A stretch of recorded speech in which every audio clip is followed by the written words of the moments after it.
Assalamualaikum. Pernah tak, terutamanya bagi anda yang bekerja dalam bidang perubatan, rasa buntu pada hari Jumaat? Jadual kerja padat, pesakit perlukan perhatian, tapi kewajipan solat Jumaat macam mana pula?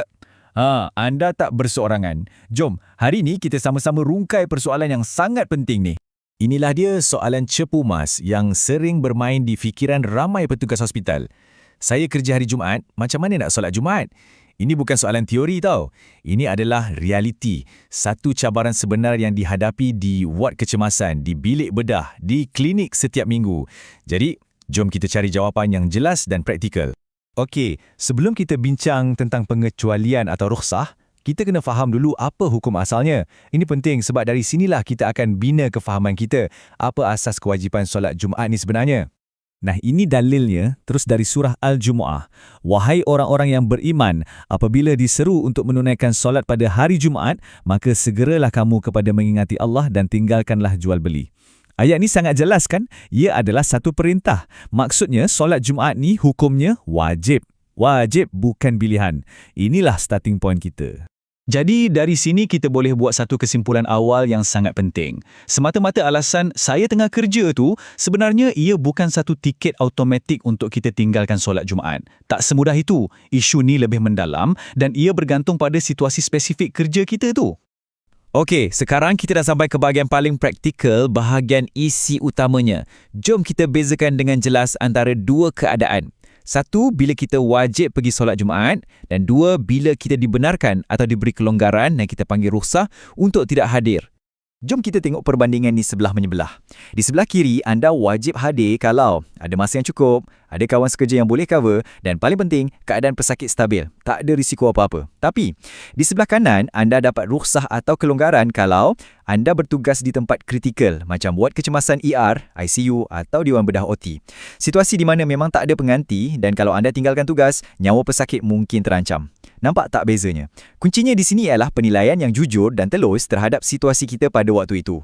Kelonggaran yang kita bincangkan ni bukan rekaan tau. Ia ada asas yang kukuh dalam Islam. Inilah kaedah fiqh yang pertama. Ad-darurat tubihul mahzurat. Maksud mudahnya, keadaan darurat boleh mengharuskan perkara yang asalnya dilarang. Fikirkan macam ni, menyelamatkan nyawa itu satu darurat. Jadi, darurat ini mengharuskan kita untuk tidak hadir ke solat Jumaat yang asalnya wajib tu. Sangat logik kan? Dan ini prinsip yang kedua, yang menunjukkan betapa indahnya dan bertimbang rasanya agama kita.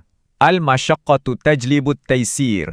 Maksudnya, kesukaran itu akan membawa kemudahan. Kalau nak pergi solat Jumaat tu akan datangkan satu kesusahan yang melampau, contohnya terpaksa tinggalkan pesakit yang tengah kritikal, maka Islam sediakan jalan keluar yang lebih mudah. Agama kita tak menyusahkan. Okey, perbincangan kita ni bukan setakat untuk diri kita sendiri je. Ia juga melibatkan pihak pengurusan hospital. Mereka ada peranan yang sangat besar untuk bantu kita laksanakan ibadah. Jadi, apa langkah-langkah praktikal yang pihak hospital boleh buat? Jom kita tengok. Ini antara cadangan terbaik. Pertama, buat jadual solat bergilir. Adil kan? Semua orang dapat peluang. Kedua, pastikan ada staf minimum yang standby. Keselamatan pesakit tetap nombor satu.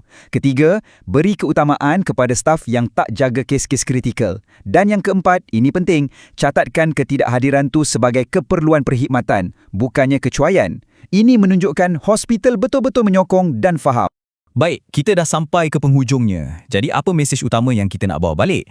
Sebenarnya, ini bukan soal kena pilih antara iman dengan tugas. Bukan.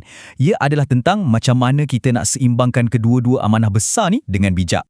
Ingat ya, solat Jumaat itu keutamaan, tapi pada masa yang sama, menjaga nyawa pesakit juga adalah perintah agama. Kedua-duanya penting. Islam bagi kita kelonggaran atau rukhsah, tapi hanya untuk keadaan yang betul-betul memerlukan. Jadi, jangan ambil mudah, tapi jangan juga sampai memudaratkan pesakit. Dan, poin paling penting sekali, kalau anda terpaksa guna rukhsah dan tak pergi solat Jumaat, adalah wajib untuk ganti dengan solat Zuhur.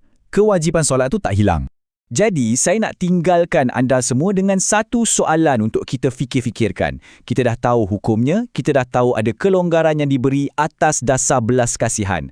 Persoalannya, bagaimana kita nak pastikan rahmat ini, kelonggaran ini, tak pernah kita salah guna atau ambil kesempatan? Sebab pada akhirnya, semuanya kembali pada niat dan kejujuran kita di hadapan Tuhan.